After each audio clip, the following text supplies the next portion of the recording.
कि मर्दों की नमाज के दौरान नियत ना बिगड़ जाए, इसलिए औरतों का, खवातीनों का मस्जिद में आना सही नहीं है। आपके अश्लीलता की वजह से, आपके नजरों की खराबी की वजह से, आपके नजरों की बेहूदगी की वजह से अल्लाह का घर मस्जिद हम कैसे छोड़ दें?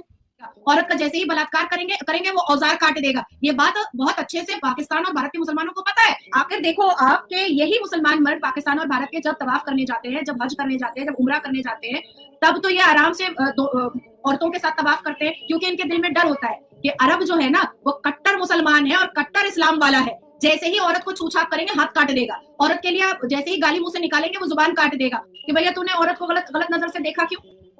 तेरी नजरें बेहुदा हुई क्यों?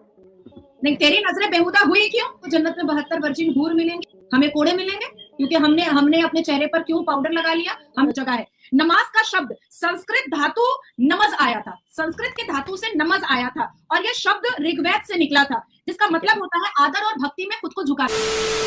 जय श्री राम दोस्तों, एक वापस से रिएक्शन वीडियो में आप सभी का स्वागत करता हूं। मेरा नाम है गौरव और आप देख रहे हो कोल्लू रिएक्शन टीवी। दोस्तों, नाजिया इलाही खान जो कि भारत की बेटी हैं और पेशे से एडवोकेट भी हैं, उनका जो है एक इंटरव्यू पाकिस्तान की महिला के साथ में जो काफ़ी ज़्यादा वायरल हो रहा है। और जैसा कि आपको पता है कि जो मस्जिदें हैं उसमें मुस्लिम महिलाओं का जाना जो है मना है, क्योंकि मुस्लिम महिलाएं वहां पे झुक के जब नमाज करेंगी तो उनको देख के जो मुस्लिम मर्द है उनका जो है मन जो है काफ़ी ज़्यादा ध्यान भटक जाएगा। इस वजह से जो है मुस्लिम महिलाओं का जो है मस्जिद जाना मना है। परफ्यूम लगाना भी मना है, क्योंकि उसकी जो स्मेल है उससे जो है मर्दों का जो है ध्यान भंग हो जाएगा। तो इस तरह की जो बातें हैं, इस पर नाजिया इलाही खान ने बहुत अच्छा जो है विश्लेषण किया है और तथ्यों के आधार पे जो है काफी सारी बातें बताई हैं। तो चलिए दोस्तों, ज्यादा देर ना करते हुए वीडियो को शुरू कर लेते हैं। चैनल पे पहली बार है, चैनल को सब्सक्राइब कर लीजिएगा, वीडियो को ज्यादा से ज्यादा शेयर करें। चलिए वीडियो को चलते हैं और मिलते सीधे वीडियो के लास्ट। आपको बताना चाहूंगी कि नमाज शब्द जो है वो ना उर्दू में आता है, ना फारसी में आता है, ना ब्रिज भाषा में आता है, ना अरबी में आता है।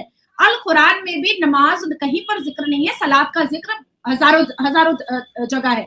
नमाज का शब्द संस्कृत धातु नमज आया था, संस्कृत के धातु से नमज आया था, और यह शब्द ऋग्वेद से निकला था, जिसका मतलब होता है आदर और भक्ति में खुद को झुका देना। आदर और भक्ति में खुद को झुका देना। ऋग्वेद में नमज नमस कई बार लिखा हुआ है। अगर ऋग्वेद आप पढ़ेंगी या आप कहेंगी तो मैं आपको भेज दूंगी। नमस का मतलब होता है आदर और भक्ति में खुद को झुका देना।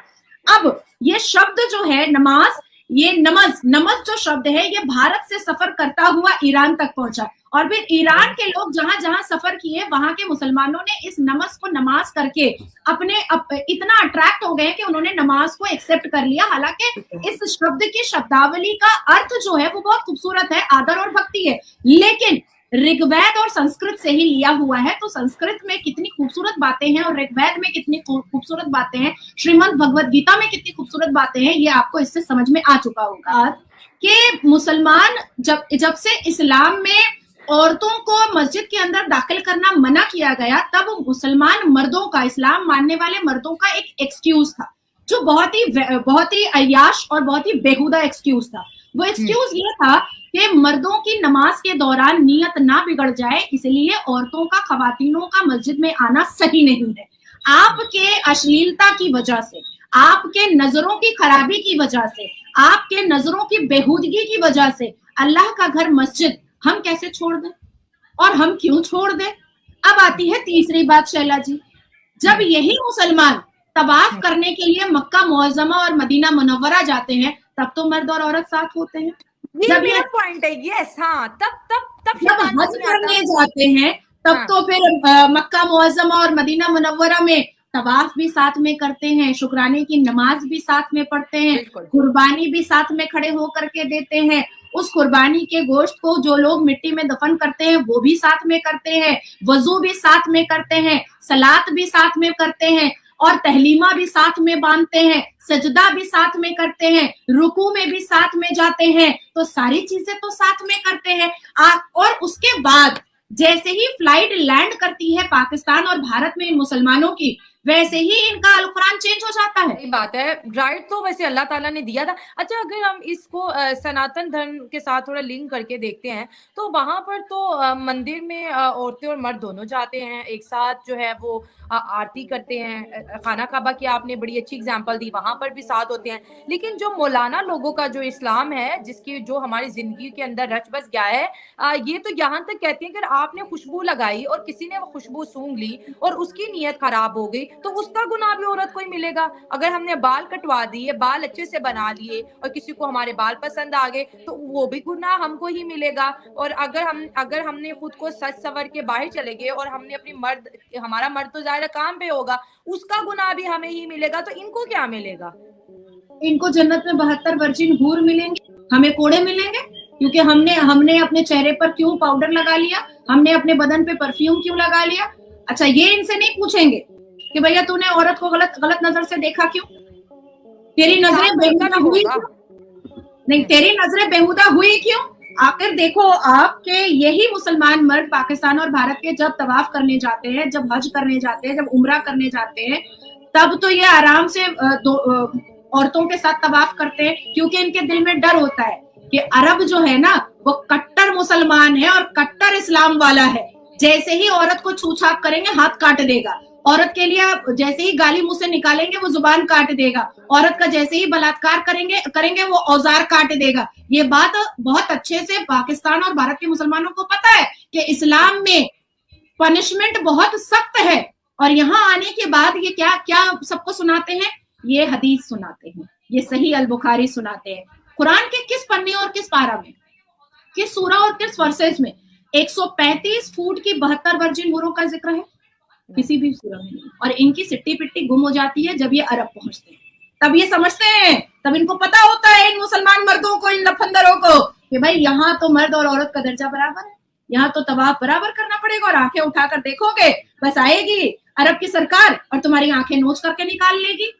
आप सोचो ना कि ये क्या क्या फतवा देते हैं और ये क्या क्या खुतबा में सुनाते हैं। जुमा के खुतबा में कभी भी शिक्षा के बारे में नहीं सुनाते हैं, कभी भी बेटियों के इज्जत आबरू के बारे में नहीं सुनाते हैं। ये क्या सुनाते हैं, अगर कोई औरत, अगर कोई खवातीन अगर बदन में खुशबू लगा करके बिना मर्द के निकल जाए और किसी मर्द को उसने अपनी तरफ रागिब कर लिया, तो उसको जन्नत में प्रोस्टिट्यूट का दर्जा मिलेगा, ऐसे करके बोलता है। गलत टीचिंग है, नहीं करना चाहिए। रमजान के दूसरे जुमा की नमाज मैंने सफ में खड़े होकर के पढ़ी है, एक बार तो मैंने कर दिया और दूसरी बार मैं इंशाअल्लाह वल रहमान मैं जरूर करूंगी, क्योंकि मेरे ऊपर आशीर्वाद तो भगवान राम का भी है और अल्लाह तबारक ताला का भी है। और मैं बहुत ब्लंट बोलना चाहती हूँ कि मैं हदीस नहीं मानती, मैं सही अल बुखारी नहीं मानती, मैं बहिश्ती जेवर नहीं मानती, मैं किसी भी मौलाना का फतवा और तबलीग नहीं मानती, मैं कोई ऐसी चीजें नहीं मानती। मजा आया। तो दोस्तों, वीडियो हो चुका है समाप्त। अगर यहाँ तक वीडियो देख लिया आप लोगों ने तो आप सभी से रिक्वेस्ट है कि चैनल को सब्सक्राइब कर लें, साथ ही साथ बेल वाले आइकन को प्रेस करके ऑल पे क्लिक कर लें, जिससे जब भी हमारा वीडियो अपलोड होगा उसका नोटिफिकेशन आपके पास आ जाएगा। तो दोस्तों चलिए वीडियो की बात कर लेते हैं। और वीडियो में देखा आप लोगों ने नाजिया इलाही खान जो है, जो इन्होंने बहुत काफ़ी मतलब तथ्यों के आधार पे कई सारी बातें की हैं और भारत के जो इस तरह के जो मुल्ले मौलवी हैं फर्जी, उनको अच्छे से जो है एक्सपोज कर दिया है, काफ़ी अच्छे से धोया है। और जो इस तरह की बातें हैं कि मुस्लिम महिलाओं को क्यों जाना मना है, सारा कुछ तथ्यों के आधार पर नाजिया जी ने जो है बता दिया। और भारत में जो इनका जो नमाज शब्द है किस तरह से जो है सनातन से निकला हुआ है, नमाज का अर्थ भी बहुत अच्छे से नाजिया ने समझा दिया है। और पाकिस्तान की जो ये महिला थी जो इंटरव्यू ले रही थी, वो भी जो है काफ़ी ज़्यादा शॉक्ड हो जाती है नाजिया की बातों से। दोस्तों, आज का वीडियो कैसा लगा कमेंट के माध्यम से जरूर बताना। आगे भी इसी तरह के वीडियो आपको आगे भी देखने को मिलते रहेंगे हमारे चैनल पर। तो इस वीडियो को यहीं पे समाप्त कर रहे हैं, मिलते हैं आपको किसी और वीडियो में, तब तक के लिए जय श्री राम।